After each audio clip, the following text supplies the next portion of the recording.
Hey guys, Coach Joel here. Very excited to bring to you today the first video of a 30-part series. This is going to be a course that basically teaches you how to win at poker from the ground up, starting with the most basic step of learning the rules of the game to the most advanced steps of actually implementing strategy and being able to win money, manage your bankroll, and ultimately dominate the competition.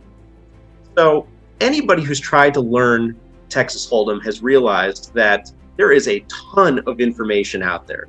And a lot of it may or may not be good information, and it's very hard to know what to trust. And even if it is good information, it's hard to piece it together sequentially to kind of move forward and get from step A of learning the game to step B of making some serious money from it. So this course will attempt to get you on that journey and take you sequentially through everything that you need to know. This first video, as I mentioned, will start with the basics of just learning the rules. If you're already an experienced player, you can feel free to skip this one. I promise you that there will be great content in the remaining 29 videos that will help you reach your poker goals. But in the event that you are just starting to learn the game, you're intrigued, and you need a little refresh on how to play in the first place, this video is for you. So let's dive in and get started. So everything in Texas Hold'em begins with blinds being posted at a table. So when you see at a casino that it is a 1-2 Texas Hold'em game, what that means is that the small blind is $1 and the big blind is $2. Basically, these are mandatory bets that the players must put into the pot, and they're put there in order to give some sort of incentive for the other players to bet their hands pre-flop and try to win that starting $3 money. So the way that pre-flop works, pre-flop is before the community cards are dealt, is that every player is dealt 2 hole cards. These are cards that are face down and are only knowledge to the individual players. And then a round of betting occurs where the player to the left of the big blind bets first. It moves around in a circle, moving to the left, all the way around to the big blind, who closes the action. And every single player has the decision of whether they'd like to fold their cards, whether they'd like to just call the big blind, which is known as a limp. So in a 1-2 game, they would put in $2, and they can also raise to whatever amount that they would like, as long as it's of an amount that is at least in a 1-2 game, it's at least to $4, because that would be a 1 big blind raise of the big blind. Most players will raise to at least 3 times the big blind and go from there.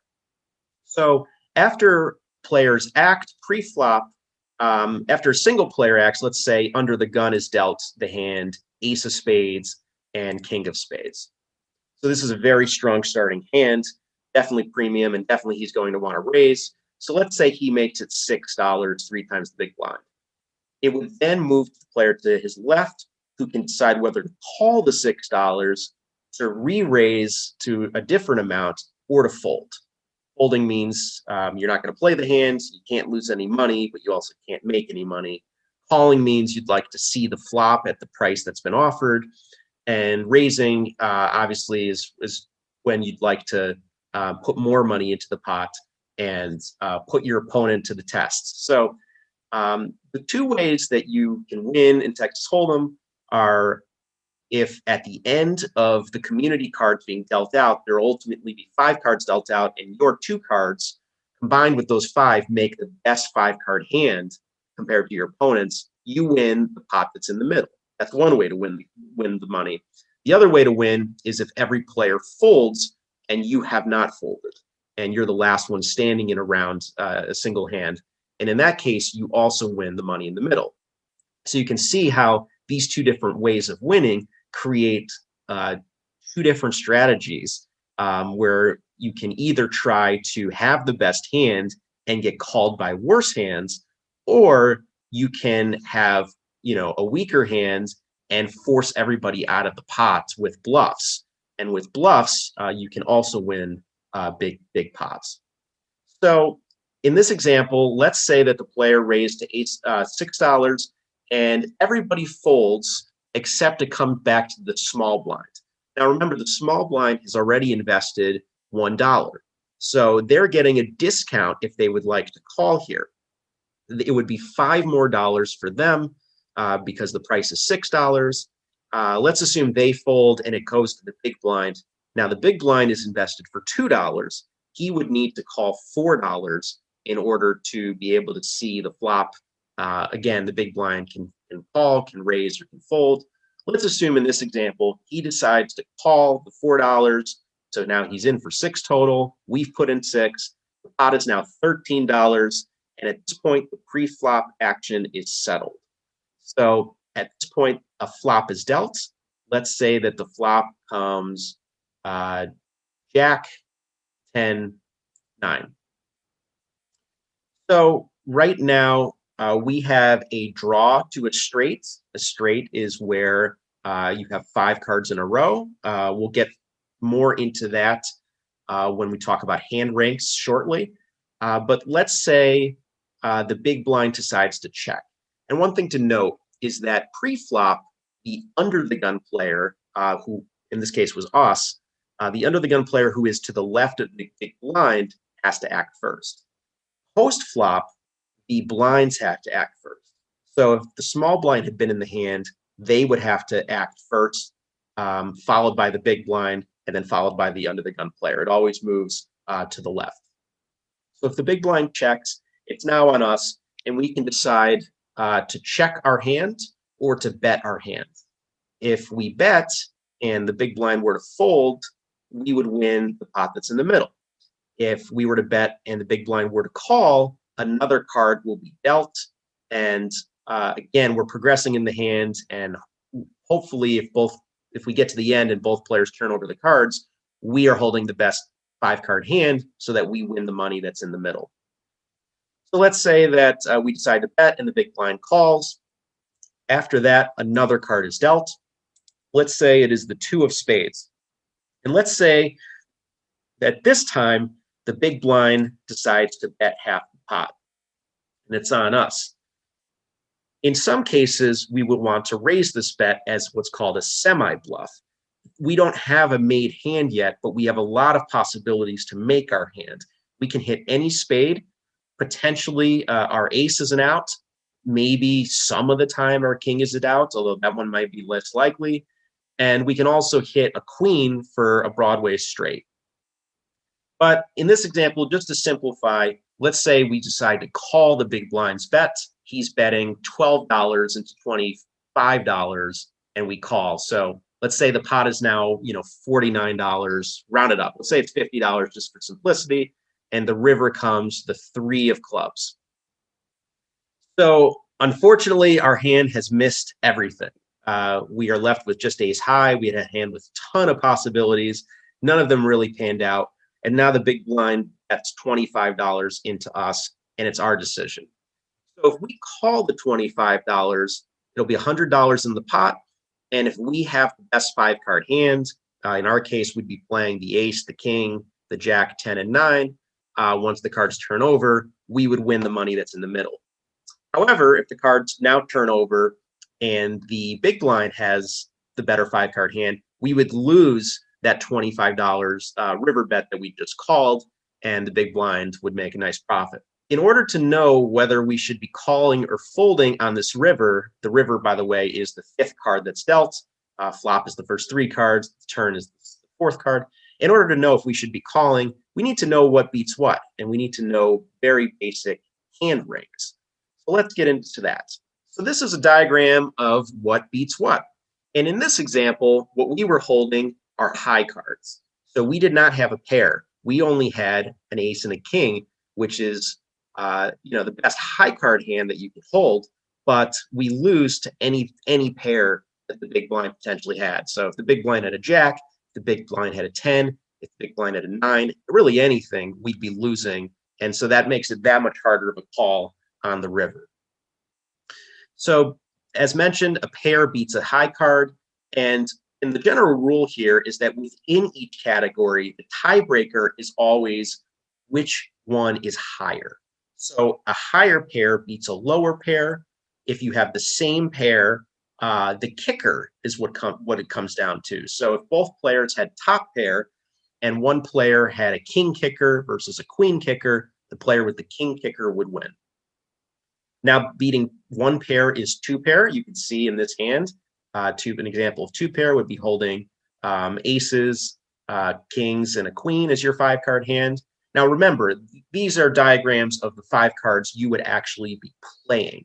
You're actually eliminating 2 of your possible cards because you are holding 2. There are 5 on the board, and you're making the best 5-card hand. So, say you were playing aces, kings, and a queen. You would beat somebody with a weaker 2 pair like twos, aces, and a queen. So 2 pair higher is always better. 3 of a kind is as it sounds. 3 of a kind beats 2 pair. In this case, it would, the example being given, 3 aces, a king, and a queen. Beating 3 of a kind is a straight. Straight, as mentioned before, it is 5 cards in a row. So an ace can be high or low. So an ace 2, 3, 4, 5 is the lowest straight that you can make. The highest straight is when it is 10, jack, queen, king, ace. So being consistent with what was previously said, the higher the better within a given category. So you would rather have the higher straights, but low straights can still be quite strong and beat all of the categories below them. Now, next up, beating a straight is a flush. Flush is where you have 5 cards of the same suit, and the determinant of whether a flush beats another flush is what is the highest card within that flush. So an ace high flush is the best flush that you can have, and it beats, say a 6 high flush. Beating a flush is a full house. This is where you have not only 3 of a kind, but also a pair to go with it. So, for example, 3 aces and 2 kings. That, again, beats lower full houses. So 3 of a kind of 3s with a pair of 2s would lose to this particular hand. And one thing to note that can confuse some beginner players is that the most important thing with determining whether a full house wins is what do you have the 3 of a kind with. So say one player had 3 aces and a pair of 2s. He would beat a player who had 3 kings and a pair of queens. It always comes down to measuring 3 of a kind against the other player's 3 of a kind first. And if that is a tie, it comes down to whose pair is stronger. Next up, beating a full house would be 4 of a kind. This is a very rare hand, comes up from time to time. Full house is generally in a given session, that's probably the biggest hand you'll usually make. You make bigger than that in a given session, it's a good session. So 4 of a kind is as it sounds. 4 aces and a king would be the highest 4 of a kind hand. And having, this hand would beat somebody who has 4 2s, for example. Straight flush is where you have both a straight and a flush at the same time. That beats 4 of a kind. So in this example, 5, 6, 7, 8, 9 would be a straight flush. This is an extremely strong hand. You'll only make this like very, very periodically, and only if you're playing a lot of poker or getting very lucky. This is the type of hand that probably wins you a high hand bonus at your local casino. And then the best of all hands, the type that you'll see in the James Bond movies and any other movies that want to build up excitement for a given poker hand and probably exaggerate the likeliness of these different things happening, is a royal flush. The royal flush is a type of straight flush. As you can see, it is straight, it is a flush, but it is the highest of the straight flushes. As you can see, it begins with a 10 and it moves all the way up to an ace, creating a Broadway straight and a flush at the same time. Have one of these, definitely don't fold. You cannot lose. And I've played a lot of poker in my life, and I've only made 2 or 3 of these in my entire life. So very rare, and definitely create a good memory whenever you have a royal flush. So those are the basic rules of Texas Hold'em. Ultimately, again, you make your money when you are called at showdown. Showdown is at the end of the river when both players turn their cards up. If you have the best hand, you win the money that's in the pot. The other way that you win is if everybody folds, you're still remaining, and you win what's in the pot. So those are the two ways you make money in Texas Hold'em. In our remaining 29 videos, we'll discuss the actual strategy behind different techniques on each street of betting and all the other kind of side skills that you'll need to be successful at this game so you can ultimately reach your goals. Thanks so much, and I hope you enjoy the remaining videos.